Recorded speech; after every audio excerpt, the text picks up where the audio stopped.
We will discuss our next portion, that is system call. System call is actually an interface between the program, that is our process, and an operating system. So usually the system calls are available in assembly language instructions.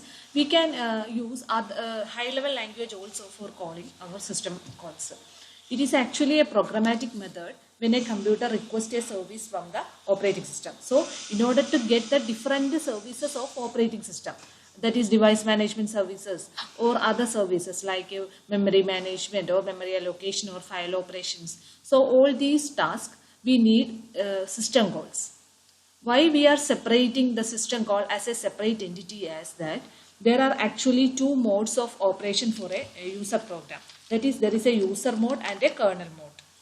Why we are separating this is that in order to protect the operating system functionality from the users or malicious task, we are separating the program execution task as two modes of operation for the program execution mode, that is user mode and a kernel mode.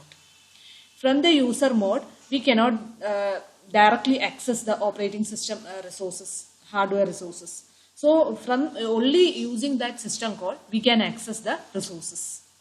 So I say that the operating system or the kernel is in a separate mode, that is in the kernel mode. We are using application programming interface in order to access the services of operating system.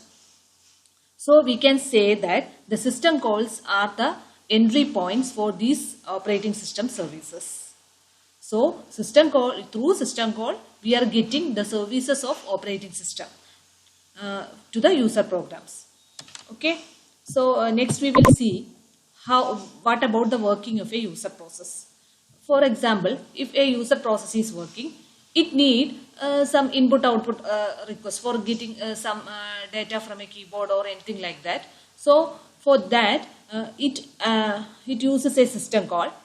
So the mode of operation from the program is changed from user mode to the kernel mode. This is the kernel mode part where all these operating system functions are available here in the kernel mode. All operating system routines are available only in the kernel mode. So then the execution of system call happens in this, and after the execution of this system call, our program will again back to our user mode. So this user mode to kernel mode is in order to protect the operating system from malicious actions. So let me explain what is a kernel. Kernel is actually the heart of operating system, or we can say that it is its synonym is operating system, or operating system functionality is kept in a separate system. We call it as a kernel. So all the critical codes corresponding to the operating system functionality is kept in this kernel part. So it is vital for the functioning of an entire system. So all the functionalities of operating system in the sense that the process management, managing the hardware devices, file management task, all these tasks are embedded in the this kernel part. So for what purpose we need system call? We need system call for all the tasks. For example, in order to create a file, or in order to write a content to a file, or to read some content from file, or to delete a file. All these tasks we need in the user level, we need system call. User program always needs system call for these functionalities. Moreover, for the creation of process, for the management of different process, deletion of process, to know about the status of a process, or to establish a network connection for sending packets and receiving packets, or to disconnect from a network connection, all these things we need system calls. Or also for managing the hardware devices, also we need system call. So we can classify the system calls into mainly five types. For process management, for file management, for device management, for getting the information of a system, for communicating between the processes, all these things we need system calls. So we can some examples of system calls that we can found in Windows operating system and Linux operating system. Regarding the process control, Windows we use create process system call in order to create a new process. But in Linux we use fork system call in order to create a new process. Similarly, in order to exit from a process, in Windows we are using exit process system call. In Linux we are using exit function. Similarly, for file management, for device management, information maintenance and communication, you can see a number of system calls in Windows operating system and Linux operating system. Actually, when we open a file in C also, in C, we do not know about the system calls. That is, we are just calling a functions. Within that function, actually these system calls are working. Okay, so system calls are actually a programming interfaces for getting the services provided by the operating system. System calls we can write in high level language also. Usually these system calls are accessed by high level application programming interface rather than directly accessing the system call. Three most application programming interface for calling these system calls are for Windows we are using Win32 API, and for Unix and Linux versions we are using POSIX API, and for JVM we are using this Java API.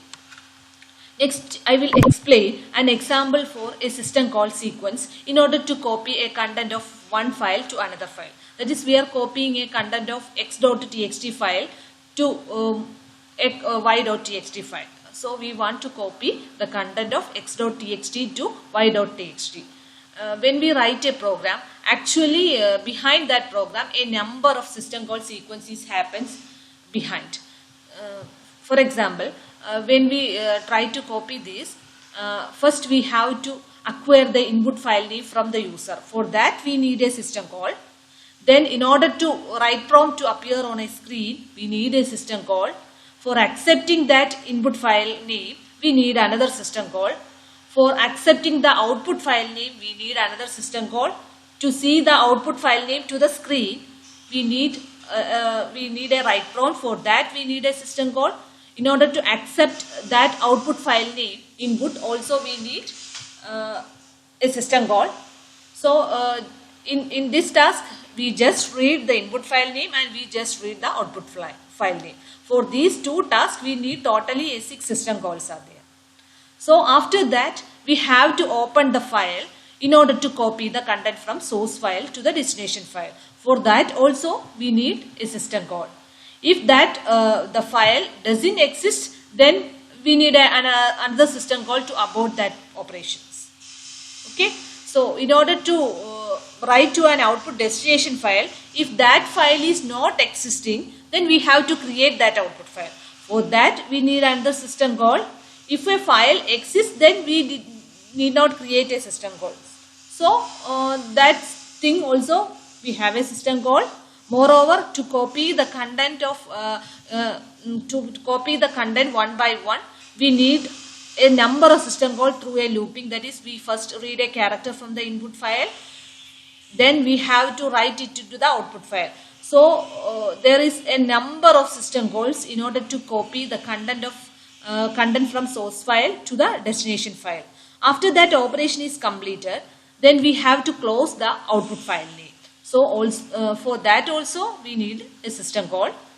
After that we have to output a screen or message showing that the reading operation or writing operation is complete.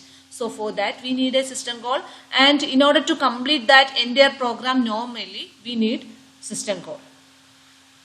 So these are the things that I explain about the system